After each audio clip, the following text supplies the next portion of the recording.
Hi everybody, and welcome to our module on the parathyroid glands. The parathyroid glands are four endocrine glands that are found in the neck located behind the thyroid gland as shown in this picture at the bottom of the screen. Embryologically, they are formed from the third and fourth pharyngeal pouches, and their job is to secrete parathyroid hormone, which is important for homeostasis of calcium and phosphate. Parathyroid hormone is a protein hormone. This means it is soluble in water and very different from the steroid hormones that are derived from cholesterol. Like most protein hormones, it binds to surface receptors that are largely found in the bones and also in the nephron of the kidney, as we will discuss in the next few slides. The cells that synthesize parathyroid hormone are called the chief cells, and they are found in the parathyroid gland. As I mentioned to you before, parathyroid hormone is important for maintaining levels of both calcium and phosphate. This means it has effects on both calcium and phosphate levels in the plasma. Its main effect is to raise the level of calcium in the plasma. However, it will also lower the level of phosphate in the plasma, and one of the ways in which it lowers the level of phosphate is to increase the amount of phosphate going out in the urine. So you should always remember these three effects as the major effects of parathyroid hormone. Now, some of these effects, as we will see, are due to a direct action of parathyroid hormone. Others of these effects are due to an indirect mechanism via activating vitamin D. There are several different triggers that can lead to the release of parathyroid hormone from the parathyroid glands. The major stimuli for secretion of parathyroid hormone is a low level of calcium in the plasma. This elicits the fastest response from the parathyroid gland. You can also see a rise in the level of parathyroid hormone in response to high plasma levels of phosphate and also to low levels of 1,25-hydroxyl vitamin D, which is the active form of vitamin D.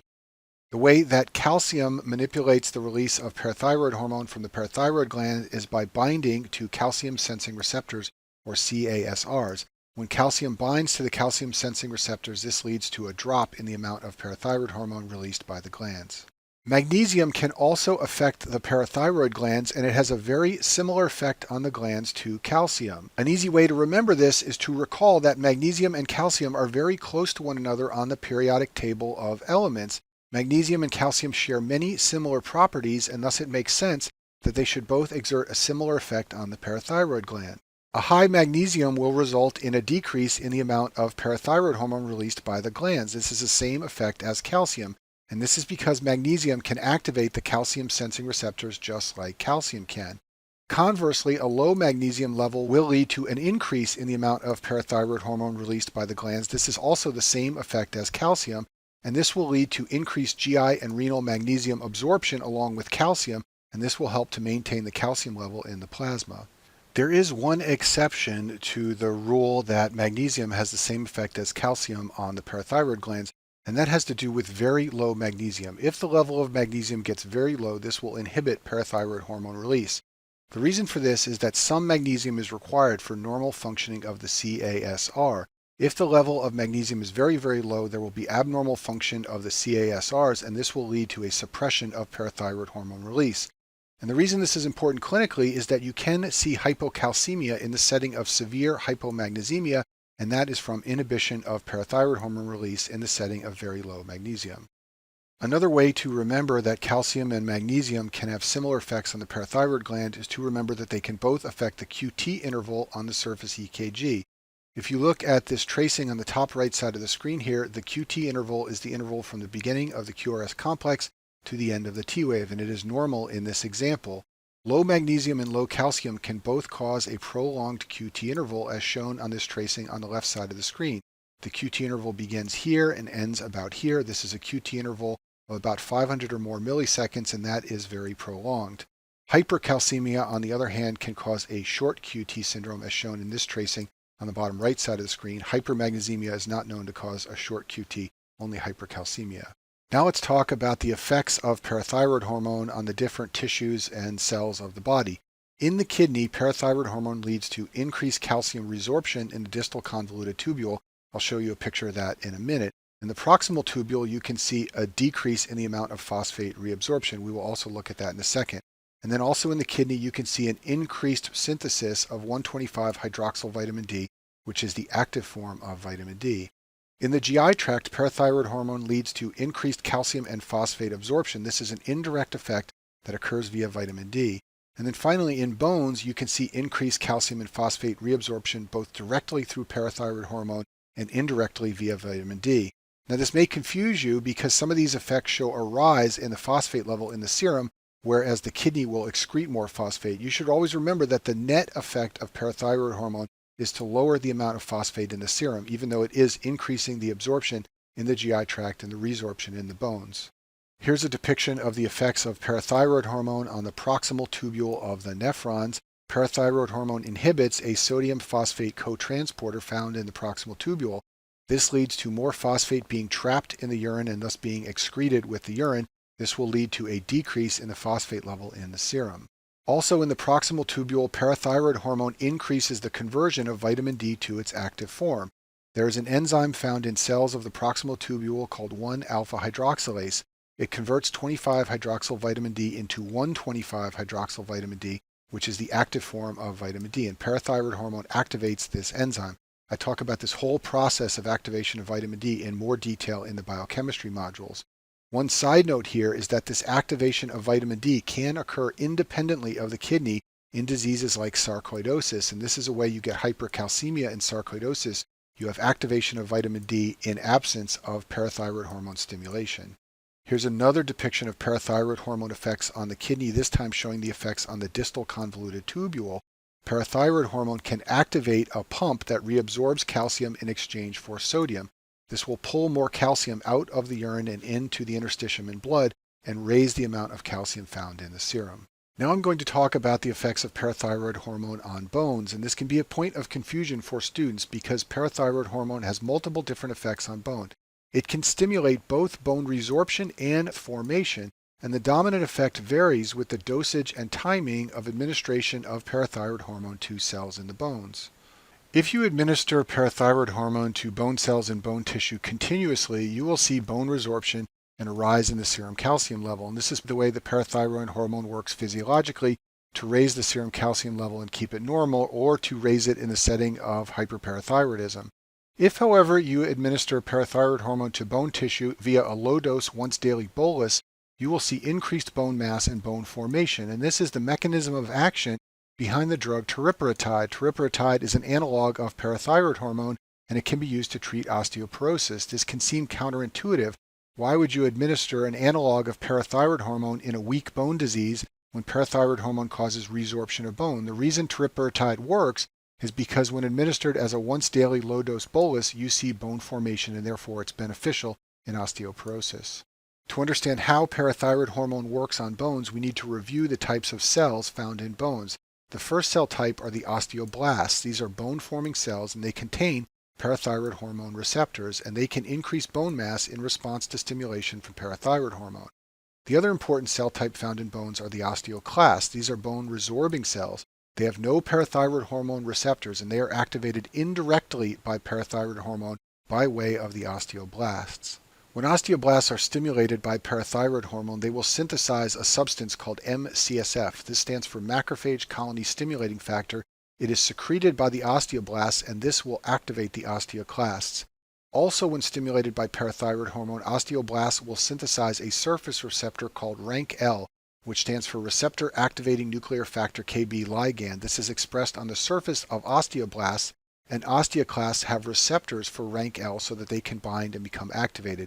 So both MCSF and RANKL are produced by osteoblasts, and this is the mechanism by which they activate osteoclasts. And I've shown this at the bottom of the screen. The osteoblast makes MCSF. It also expresses RANKL on its surface. The MCSF can stimulate the osteoclast. The RANKL can bind to the osteoclast. And in this manner, the osteoclasts become activated, and they will reabsorb bone, and they will increase the amount of calcium and phosphate in the serum. A final detail about the mechanism by which parathyroid hormone affects the bones. Recall that there are two types of bone tissue. Cortical bone is the hard outer layer of bone, and this is the layer of bone that decreases in response to continuous parathyroid hormone administration. This is the layer that is reabsorbed so that calcium and phosphate levels rise in the serum. The other type of bone tissue is called trabecular bone. This is the spongy inner layer of bone, and this is the layer of bone which will increase in response to intermittent low-dose exposure to parathyroid hormone. There is another hormone produced by many cells in the body that is very similar to parathyroid hormone, and it is appropriately called parathyroid hormone-related protein. It's produced by many cells and tissues, and it's been shown to have numerous normal effects. What you need to know about this clinically is that it is synthesized in large amounts by some tumors, especially renal cell carcinoma and squamous cell lung cancer. This can lead to hypercalcemia in malignancy because parathyroid hormone-related protein exerts the same effects as parathyroid hormone, and thus it will raise the serum calcium level and cause hypercalcemia in malignancy. For the remainder of this module, I'm going to talk about disorders of the parathyroid glands, and we'll begin by talking about hyperparathyroidism, which is when the gland is overactive. And there are three forms of hyperparathyroidism. Primary hyperparathyroidism is when the gland itself is simply overactive. Secondary hyperparathyroidism is when the parathyroids are overactive due to persistent hypocalcemia. And then finally, tertiary is an unusual type of hyperparathyroidism seen in renal failure. Primary hyperparathyroidism is inappropriate secretion of parathyroid hormone, and the word inappropriate is very important. That means that the parathyroid gland is releasing parathyroid hormone not because of low calcium. This is commonly caused by a parathyroid adenoma, which is a portion of the gland that has begun functioning autonomously and is secreting parathyroid hormone on its own without being responsive to the level of calcium in the serum. The result of the excess secretion of parathyroid hormone will be hypercalcemia. You will see increased renal reabsorption of calcium, increased vitamin D activation, and you will see increased resorption of bone, that cortical portion of the bone we talked about before. You will also see more phosphate going out in the urine, and all of these are normal effects of parathyroid hormone. But in primary hyperparathyroidism, they are occurring not due to low calcium, they are occurring due to autonomous function of a portion of the parathyroid glands. And at the bottom of the screen, I've written what you see on serum testing in primary hyperparathyroidism. You see an increased level of parathyroid hormone and a high calcium, and this should never be the case under normal circumstances. Parathyroid hormone should only be elevated when the calcium level is low. However, in primary hyperparathyroidism, you have increased parathyroid hormone in the setting of high calcium.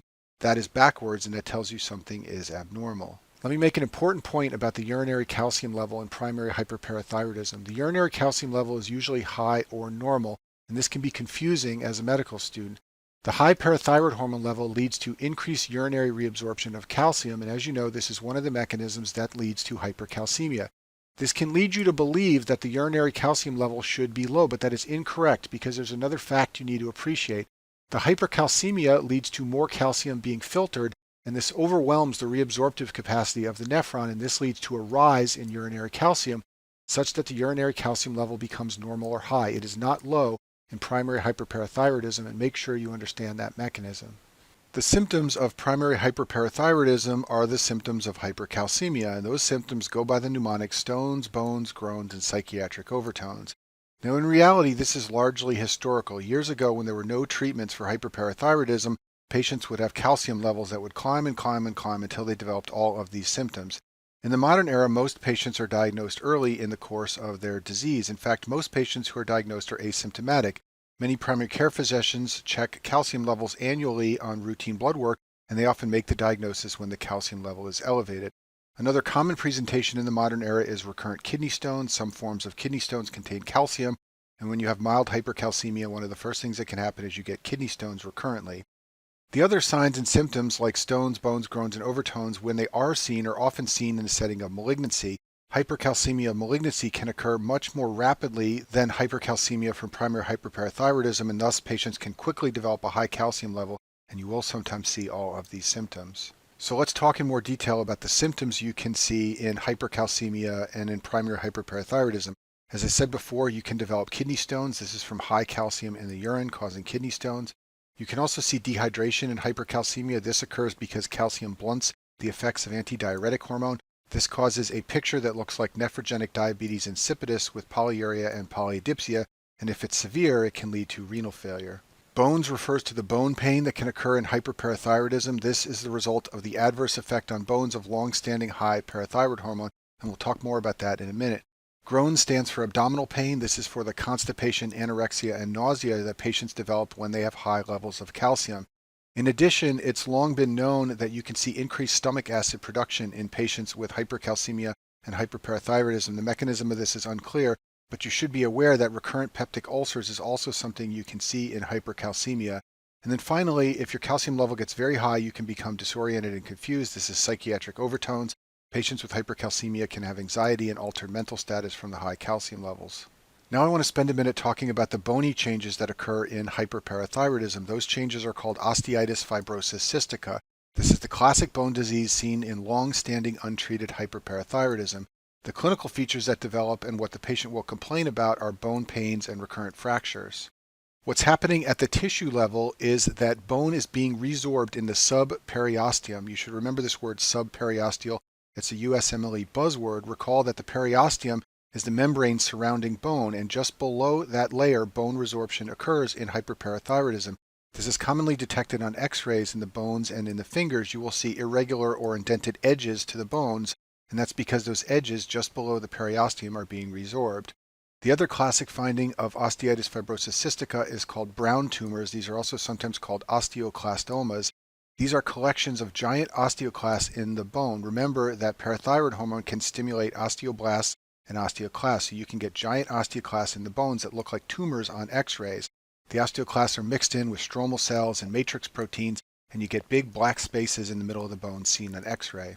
These are two examples of what you could see on x-ray in osteitis fibrosis cystica. If you look at this picture on the left, you can see this black space in the bones of the legs. There's another one right here. These are those brown tumors. There's also a great example on the right in the hands. This is a brown tumor here. There's also one that you can see here as well. The treatment for primary hyperparathyroidism is a parathyroidectomy. This is a surgical removal of the gland that contains the adenoma. You can do preoperative nuclear imaging testing to identify which gland has the adenoma, and then that is the one that is removed at surgery. There are two risks of this surgery you should know about. The first one is there's a risk of recurrent laryngeal nerve damage. The recurrent laryngeal nerve runs in the neck close to the parathyroid glands, and if it becomes damaged, the patient may develop hoarseness postoperatively. The second risk is postoperative hypocalcemia. The remaining parathyroid glands may be suppressed. Remember, they have been underactive because the adenoma has been overactive. So when you remove the adenoma, it may take time for the remaining glands to wake up and start making parathyroid hormone, and in the process, the patient may develop temporary hypocalcemia, and this will present with numbness or tingling of the fingertips, toes, or hands. If it's severe, it can result in twitching or cramping. These are all signs of hypocalcemia. Secondary hyperparathyroidism is a disorder that classically occurs in renal failure patients. Renal failure patients have chronically low serum calcium. We'll talk about why in a minute, and this leads to chronic elevations of the parathyroid hormone level. This is actually a normal response of the parathyroid gland to low serum calcium levels. The problem is, if the parathyroid hormone level is chronically elevated, it can lead to bone damage. In this disorder, there are no symptoms of hypercalcemia because the calcium level is low.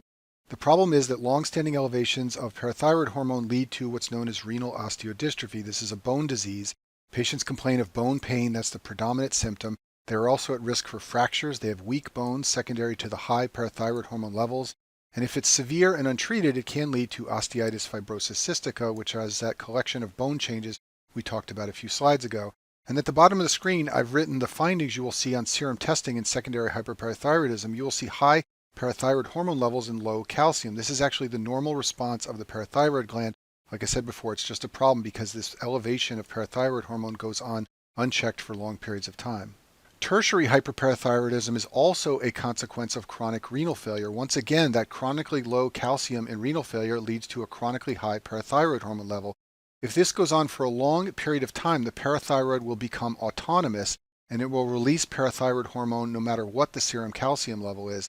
This can lead to very high parathyroid hormone levels, and the calcium can become elevated in this case, and this often requires a parathyroidectomy to correct the problem. On this slide, I've shown the mechanism behind the chronically low calcium in patients who have renal failure. So patients with sick kidneys will have an elevated phosphate level because they cannot excrete the phosphate. In addition, they have low levels of the active form of vitamin D because the kidneys normally activate vitamin D. The high phosphate can bind with calcium and pull it from the plasma, and this will lower the serum calcium level. In addition, the low levels of vitamin D lead to less calcium being reabsorbed from the gut. So this all combines to cause hypocalcemia, which is what you see in renal failure, and this leads to hyperparathyroidism. In addition, you often classically see elevated phosphate levels in patients with renal failure, and they often take drugs called phosphate binders to lower the phosphate level. FHH is familial hypocalciuric hypercalcemia. This is a rare autosomal dominant disorder that tends to run in families, and it's caused by abnormal calcium sensing. There are abnormalities in this disorder of the calcium sensing receptors, or CASRs, that we talked about before in the parathyroid gland.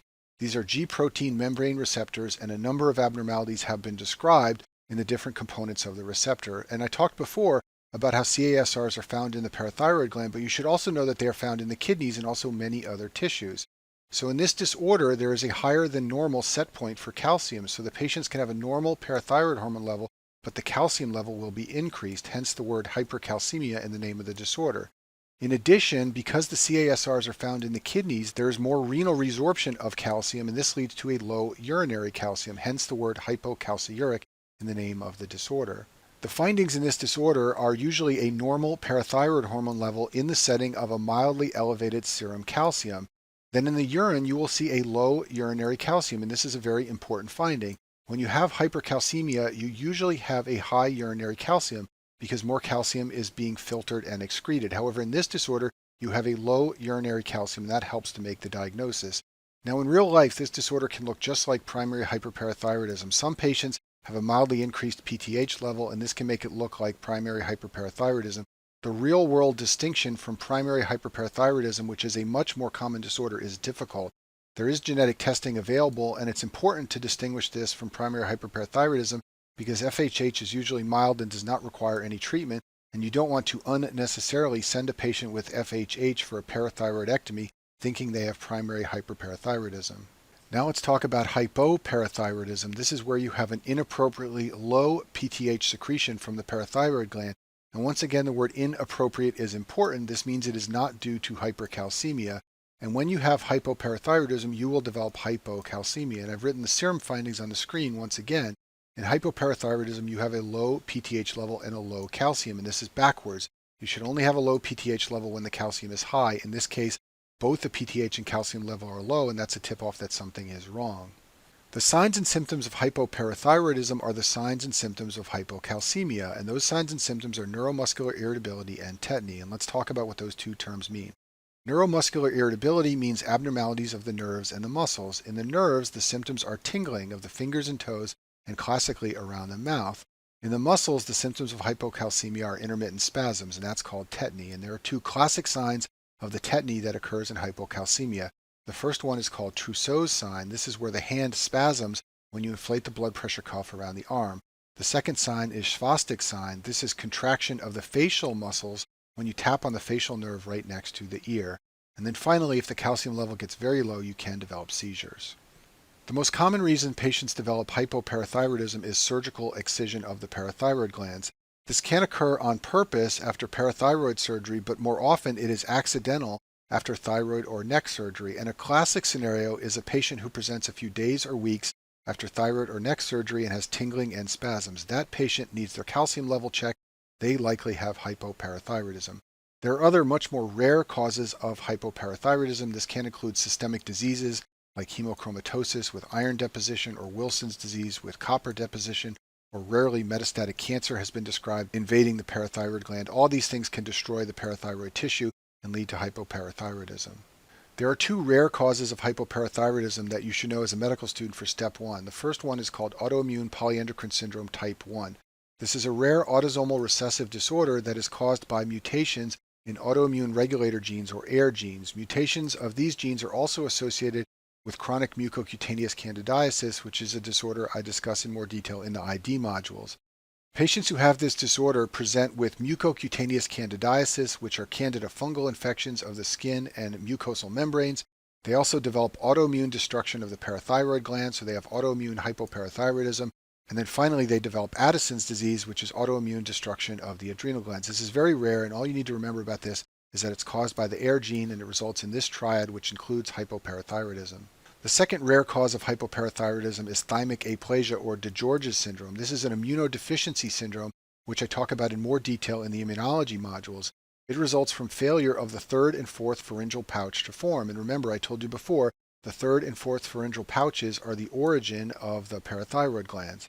The classic triad of symptoms in this disorder is loss of the thymus, so there is loss of T cells and recurrent infections from immunodeficiency. There's also loss of the parathyroid glands, so hypocalcemia and tetany develops, and then finally, these patients also develop with congenital heart defects. So this presents in infancy or childhood with hypocalcemia from low parathyroid activity, recurrent infections, and congenital heart defects. The treatment for hypoparathyroidism is to supplement calcium and the active form of vitamin D, which is calcitriol. If patients take enough calcium and vitamin D, they will function normally despite not having an active parathyroid gland. There is a recombinant version of human parathyroid hormone that is available, but often it's not needed because if you supplement calcium and vitamin D, that's enough. The last disorder I'll discuss is a rare group of disorders known as pseudo-hypoparathyroidism. These are disorders where the kidneys and bones are unresponsive to parathyroid hormone. This is due to abnormalities of the parathyroid hormone receptor and its normal functioning. Many cases have been described due to impaired G protein signaling after parathyroid hormone binds to its receptor. These disorders usually present in childhood with hypocalcemia and hyperphosphatemia, and the parathyroid hormone level will be elevated. Now, this is an appropriate elevation to low calcium.